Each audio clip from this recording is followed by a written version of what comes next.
Welcome back. આપ જોડાઈ ગયા છો સીએનબીસી બજારમાં. હું વિક્રમ પાઠક લઈને આવ્યો છું આપણા માટે ખાસ રજૂઆત આઈપીઓ 360 ડિગ્રી.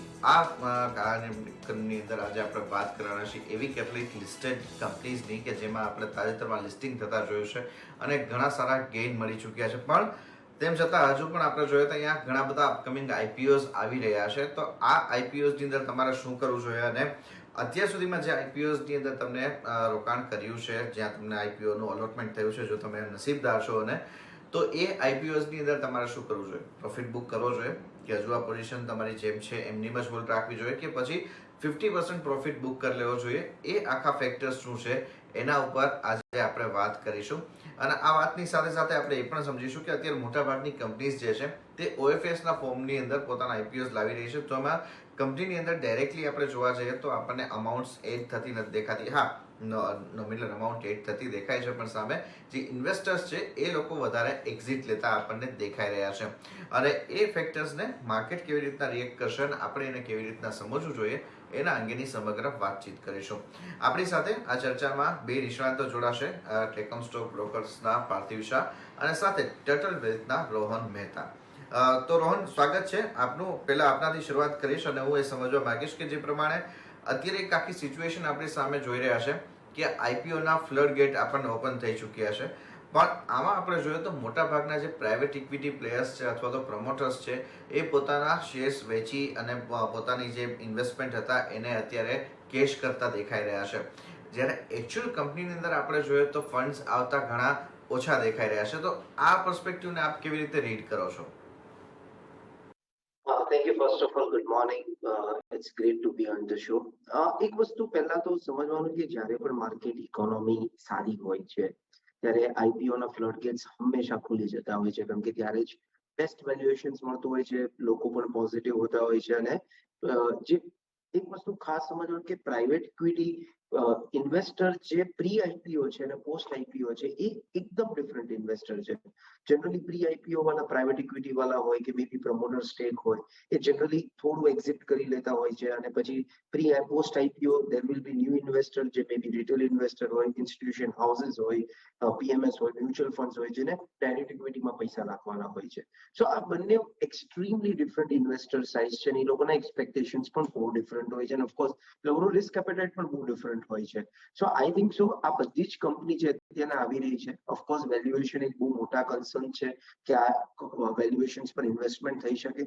જે કંપની ઓછા વેલ્યુએશન્સ પર મળી રહી છે એ કંપનીના ગ્રોથ કન્સર્ન આવી જાય છે કે આ કંપની એક્સેપ્શનલી ગ્રોથ કરી શકશે કે નહીં કરી શકશે. સો આ બંનેનું એક ફાયર ફાઇટિંગ ચાલી રહ્યું છે. પણ આઈ સ્ટીલ બિલીવ કે IPO market will be very very good in coming time. બહુ સારી કંપનીઓના આઈપીઓ આવશે. વેલ્યુએશન બહુ સબ્જેક્ટિવ છે કે કયા પોઈન્ટ પર આવશે, કયા હાઈ પર આવશે, પણ steel there is lot of gap between value Discovery between pre IPO and post IPO. એટલે એટલા બધા હું એક્ઝામ્પલ લઈ શકું છું કે જ્યારે પ્રી આઈપીઓ આવેલો ત્યારે બહુ બધું એવું હતું કે વેલ્યુએશન આની કરતા વધારે ના વધી શકે અને ત્યાંથી company 5, 10, 10, 15x legitimately with growth returns આપ્યા છે. તો I believe that there will be growth. Of course, valuation is subjective and pre-IPO and post-IPO investors are extremely different.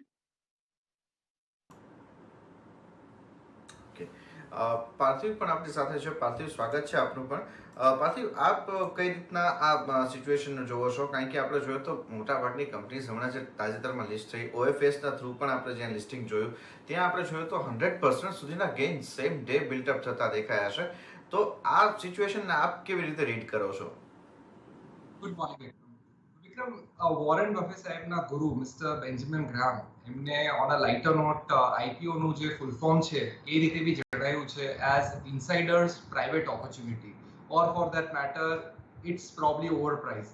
C, એક ચીજ સમજવાની જરૂર છે. યસ, હમણાં આઈપીઓ રિલેટેડ યુફોરિયા ઘણો સ્ટ્રોંગ છે, but in an IPO who tends to benefit most? અને જેમ રોહનભાઈ રાઇટલી સમજાયું કે either it is some sort of an OFS, કારણ કે પ્રાઇવેટ ઇક્વિટીને એક્ઝિટ જોઈતું હોય છે, કાં તો પ્રમોટર્સને એવું લાગતું હોય કે આટલા બધા વર્ષ મહેનત કરી તો હવે આપણું પર્સનલ ગેઇન શું આની અંદર. So best way is to come out with an IPO and sell. અને જનરલી વિક્રમ એ થતું હોય છે કે જ્યારે તેજીનું માર્કેટ હોય છે ત્યારે not only the promoter tries to chase a merchant banker, પણ ઘણા બધા મર્ચન્ટ બેન્કર્સ પ્રમોટર્સને ચેઝ કરે છે to try and give them the best valuation. હવે જ્યારે એક મર્ચન્ટ બેન્કર કે હું તમારી કંપનીનું એક્સ વેલ્યુએશન કરી આપીશ, બીજો મર્ચન્ટ બેન્કર આવીને કે પ્રમોટરને કે હું આ એક્સ કરતા પણ વધારે કરી આપીશ, તો obviously as a promoter he or she will be enticed કે ભાઈ જે મને વધારે વેલ્યુ આપે મારી કંપનીનું એને હું મર્ચન્ટ બેન્કર તરીકે નિયુક્ત કરું. અને એવા સંજોગમાં what tends to happen is કે જે એન્ડ ઇન્વેસ્ટર હોય છે, કે જે રિટેલ ઇન્વેસ્ટર્સ હોય છે, જે પાર્ટિસિપેટ કરે છે, not always necessary કે all IPOs are at the benefit. I fully agree કે sometimes IPOs are very important, પણ આ સિનેરિયોમાં ઇન્વેસ્ટર્સે બહુ સિલેક્ટિવ રીતે ઓપોર્ચ્યુનિટી ડિસાઇડ કરવી જોઈએ. અને generally I have seen કે almost 20% of the IPOs land up becoming very good long term investment opportunities. Just મને few examples આપવા હોય, અને એ ક્યારે સારી ઓપોર્ચ્યુનિટી બને છે જ્યારે પ્રમોટર ની દાનત હોય છે કે સારા રીતે પ્રાઇસ કરે અને લોંગ ટર્મ ઇન્વેસ્ટર્સને ઇન્વાઇટ કરે. Case in point being Avenue Supermart, મને યાદ છે અરાઉન્ડ 299 ની આસપાસ આઈપીઓ આવેલો, આજે ઓલમોસ્ટ એને 2-3 વર્ષની અંદર 10x રિટર્ન આપેલા છે. We saw the case of IRCTC, very surprisingly public sector enterprise, પણ beautifully priced, given lot of value for the investors, અને આજે આપણે જોઈ રહ્યા છે કે એને કેટલી વેલ્યુ ક્રિએટ કરી છે. સો there are n number of examples કે જ્યાં રાઇટલી જો પ્રાઇસ કર્યું હોય અને પ્રમોટર્સનું ઇન્ટેન્શન હોય છે કે we want to leave it on the table, we want long term investors તાકી એમને બી સારી એન્ટ્રી પોઈન્ટ મળે, તો આપણે જનરલી જોયું છે કે ડેફિનેટલી એની અંદર એક ફાયદો થાય છે. અને what I've seen is also કે સેક્ટોરલ થીમ બી ઘણીવાર પ્લે થતી હોય છે. આપણે જોયું કે છેલ્લા 1 વર્ષની અંદર chemical sector by the name of speciality chemical એટલા બધા અઢળક આઈપીઓ, અને આ સેક્ટરે પ્રીડોમિનેટલી ખૂબ જ સારું કર્યું છે. બહુ ઓછી કંપનીઝ છે કે જે આ સેક્ટરની અંદર આઈપીઓમાં આવી અને એને ઇન્વેસ્ટર્સને નિરાશ કર્યા છે. The reason being massive tailwinds. સારામાં સારા મેનેજમેન્ટ કહી રહ્યા છે કે like what we had in pharmaceutical sector, હવે ચાઇના +1 થી કેમિકલ સેક્ટરમાં ઘણું ઇમ્પોર્ટ સબસ્ટિટ્યુટ સ્ટોરીઝ બની રહી છે. So all these companies who have done well, who have a successful track record, એ હવે ઊંચા વેલ્યુએશન્સ ઉપર આઈપીઓ લાવી રહ્યા છે. અને માર્કેટ નોઈંગ કે next 5-6 years are going to be good, એ પ્રીમિયમ બી આપી રહ્યા છે. આપણે કેસ ઇન પોઈન્ટ જોઈએ niche company like Clean Sciences, એની અંદર ઓલમોસ્ટ આપણે જોયું કે ઇટ્સ ઓલમોસ્ટ ડબલ્ડ, અને એવું નથી થયું કે એકવાર ડબલ થઈને પછી ભાવ બગડી ગયો છે. It has sustained there, may be it could time કરે, પણ જે રીતના ફ્યુચર પ્રોસ્પેક્ટ છે, હવે જે રીતે રિઝલ્ટ્સની ડિલિવરી થશે, આ પ્રકારની I think long term investment opportunity even why IPO investors માટે સિલેક્ટિવલી રહેશે. રાઈટ. તો હવે કેટલાક સ્ટોક્સ આ રિલેટેડ આપણે ચર્ચા કરીશું આજના દિવસની અંદર, અને એમાં આપણા એક્સપર્ટની પહેલા તો પીક છે એને આપણે સમજી લઈએ. તો ફર્સ્ટ ઓફ ઓલ રોહન, આપની પાસે આવીશું. આ જે નવા આઈપીઓઝ આવ્યા છે એમાંથી કઈ કંપની એવી છે ફર્સ્ટ કે જે આપને પસંદ આવી રહી છે, કે જ્યાં હજુ પણ ઇન્વેસ્ટમેન્ટ કરી શકાય, અથવા તો જેમને લકીલી આ સ્ટોક્સ લાગ્યા છે એ લોકો આ સ્ટોક્સને હોલ્ડ કરી શકે છે? I would like to add from your તમારા previous question થી એક વધારે એડ કરવાની કે ઘણા લોકો એવું માને છે કે એમને શેર્સ નથી લાગ્યા આઈપીઓ માં તો હવે નવું બાય ના થાય. હું એવું માનું છું કે આઈપીઓ માં શેર્સ લાગવા એ જનરલી એક વધારે પડતું, જો તમે રિટેલ ઇન્વેસ્ટર હોય તો તમારા નસીબ છે, પણ તમે 100% જો કંપનીનો બિઝનેસ સારો હોય તો તમે પોસ્ટ આઈપીઓ પણ લઈ શકો છો. બિઝનેસ બહુ ઇમ્પોર્ટન્ટ છે. જે આઈ થિંક સો તે આઈપીઓ હોય કે ના હોય એ સૌથી ઇમ્પોર્ટન્ટ છે કે કયા બિઝનેસ મોડેલ પર છે. So coming to my pick, I think so Barbeque Nation is a business which we were looking forward for. એક તો કંપની એ એટલું બધું હિટ લીધું છે બીકોઝ ઓફ કોવિડ. એમનું જે ફૂડ વર્ઝન છે એ ડિલિવરેબલ ફૂડ વર્ઝન નથી, because most of its food version is a fine dining experience. અને જેવી રીતના હવે 2 tier 1 tier સિટીઝમાં બધું ઓપન થઈ રહ્યું છે, I believe Barbecue Nation would be an extraordinary, will get an extraordinary U-turn, and 1 થી 2 quarter in a fantastic જશે comparatively to last quarters. So we are expecting 1,700 rupees upside onto the company, making some good extraordinary profits in next 1 to 2 quarters. Barbecue nation અત્યારે રોહનની આ first choice બની રહી છે, જ્યાં તમારે અત્યારે પણ હજુ ખરીદદારી કરવી હોય તો કરી શકો છો.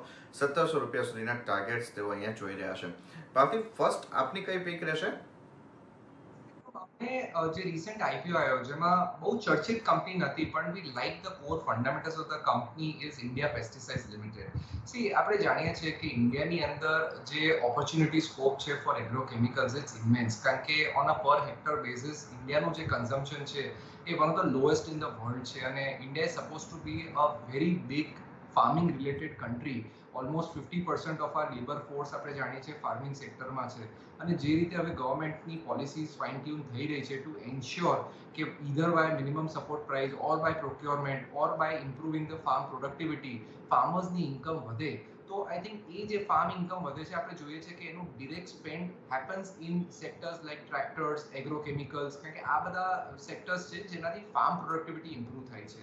What we like about India pesticide limited is કે આઈ થિંક હું જ્યારે આઈપીઓ વખતે એના જે પ્રોસ્પેક્ટસ સ્ટડી કરતો હતો તો કન્સિસ્ટન્ટલી આ કંપનીએ ઇન ટર્મ્સ ઓફ આરઓઈઝ અને આરઓસીઈઝ બહુ ઇમ્પોર્ટન્ટ છે, કારણ કે એગ્રોકેમિકલ કંપનીઝમાં સમટાઈમ્સ બિઝનેસ મોડલમાં ઘણું કેપિટલ ઇન્ટેન્સિવ હોય છે, ઘણું R&D સ્પેન્ડ હોય છે, તો એ લોકોએ અપવર્ડ્સ ઓફ 20% આરઓઈઝ અને આરઓસીઈઝ બતાડી છે on an average.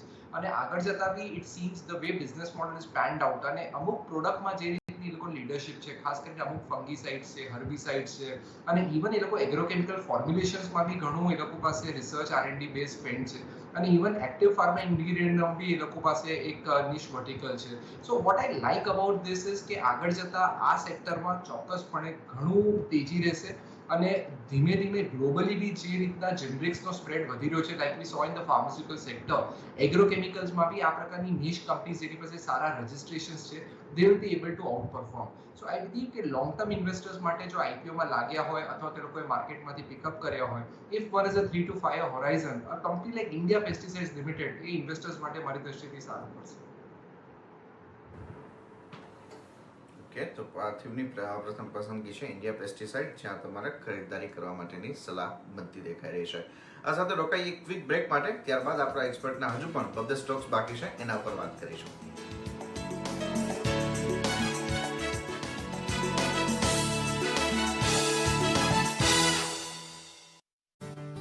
Cartrade Tech Limited. Initial public offer of 18,532,216 equity shares of face value of rupees 10 each through the book building process in a price band of rupees 1,585 to rupees 1,618 per equity share. Bid offer opens on Monday, August 9, closes on Wednesday, August 11, 2021. For risk factors and more details, please refer to the red herring prospectus dated July 28, 2021, available on the websites of SEBI, the book running lead managers, and the stock exchanges.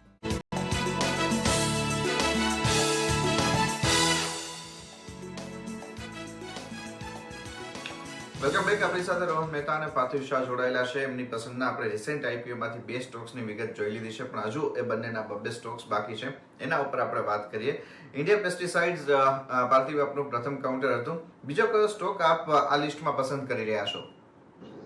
બીજો stock રહેશે Clean Science and Technology. No doubt on the face value આપણે FY23 ના valuations જોઈએ તો લગભગ around 53 times કોટ કરી રહ્યો છે. પણ why I like this company અને નિશ કેમિકલ પ્લે છે, કપલ ઓફ રીઝન્સ.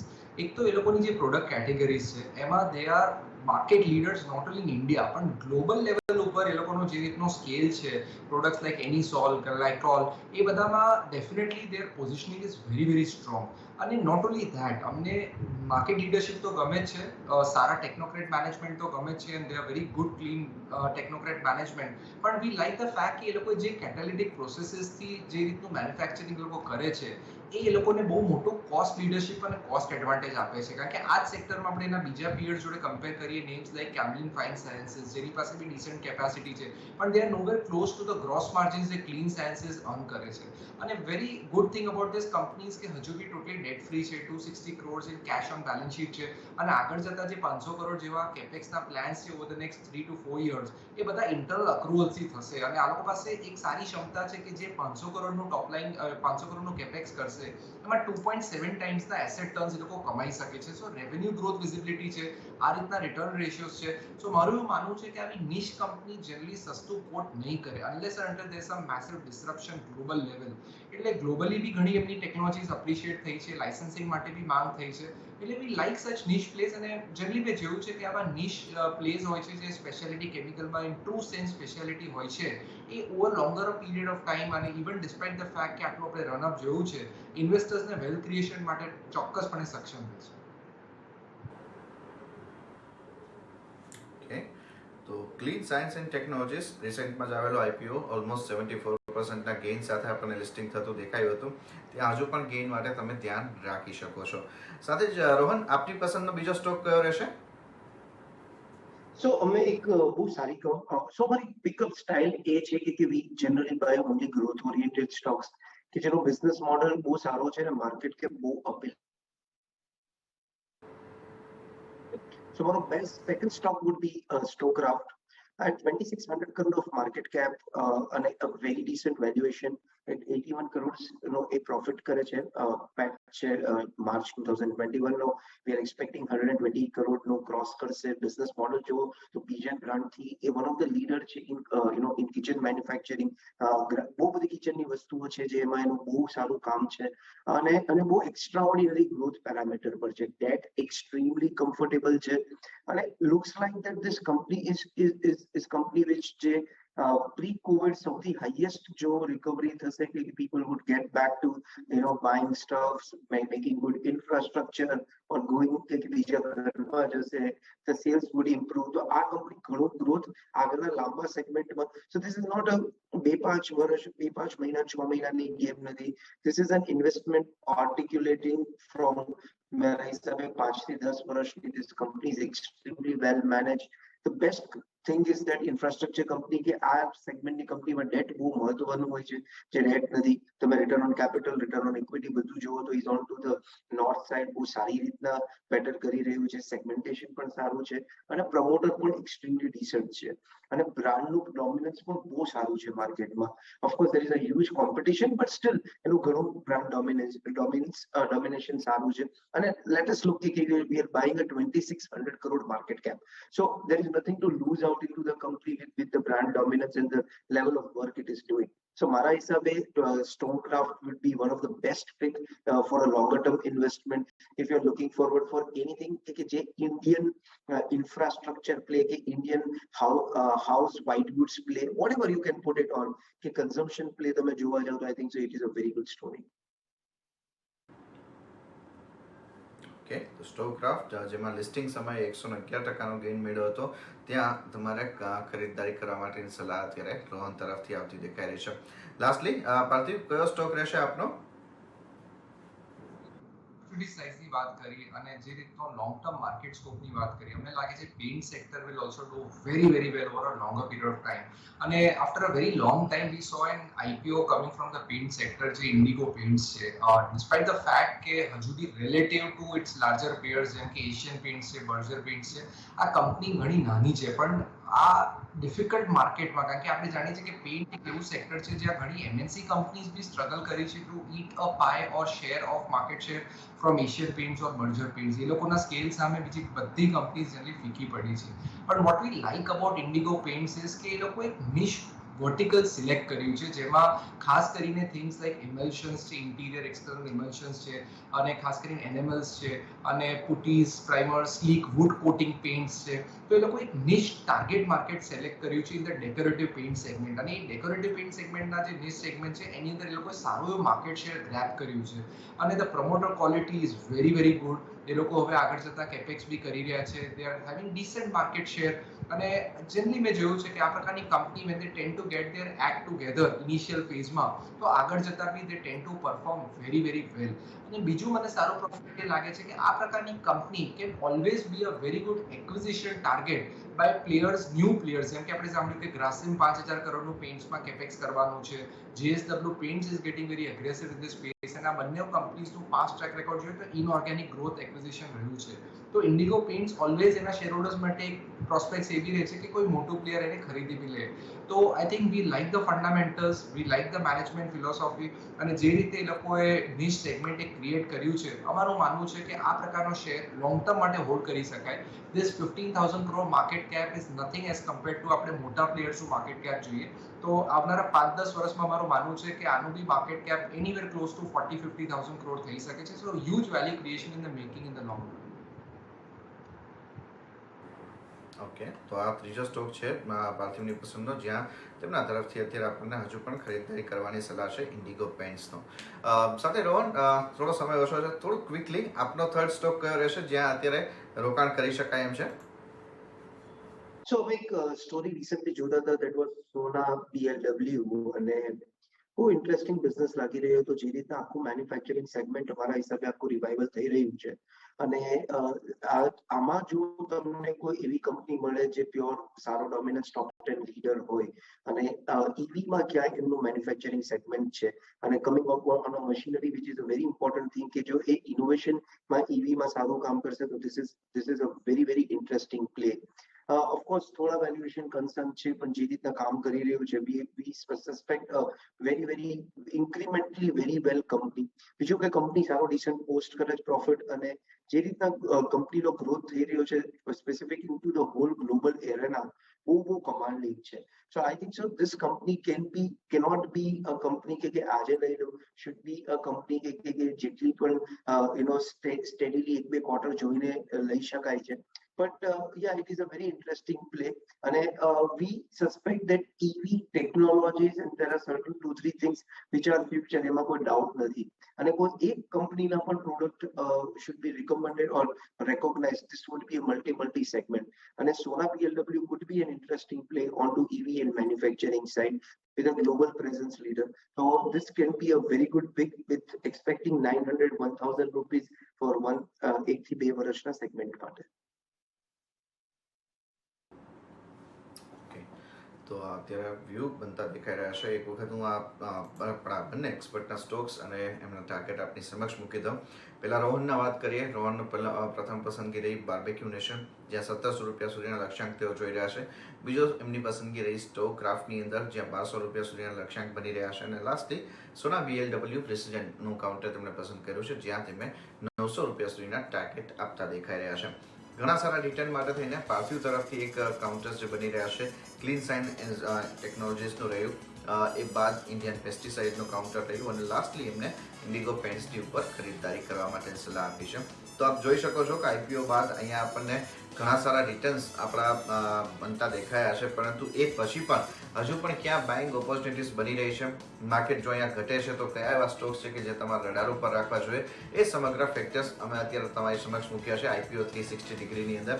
અને હજુ પણ એકાદ વખત અમે આ વસ્તુ લઈને આવીશું જ્યારે જેમ આપણે રિસેન્ટલી 4 IPO જોયા હતા એવી સિચ્યુએશન જ્યારે આવતી દેખાશે ત્યારે અમે ફરી એક વખત આ કાર્યક્રમ લઈને આવીશું, ત્યારે એ જણાવીશું કે હવે જે નવા IPO આવી રહ્યા છે એમાં ક્યાં રોકાણ કરવું અને કઈ રીતના રોકાણ માટેની તમારી રણનીતિ રાખવી જોઈએ, એ સમગ્ર બાબત પર ચર્ચા કરીશું. તો વન્સ અગેન પાર્થિવ અને રોહન, ઘણો આભાર આપ બંનેનો સમય ફાળવી અમારી સાથે આ વિગતે જોડાયા અને આટલા ઉપરના વેલ્યુએશન ઉપર કન્ફ્યુઝ કર્યા વગર દર્શકોને સાચી માહિતી આપી કે ક્યાં ખરીદદારી કરવા માટેની હજુ પણ તક બનતી દેખાય છે.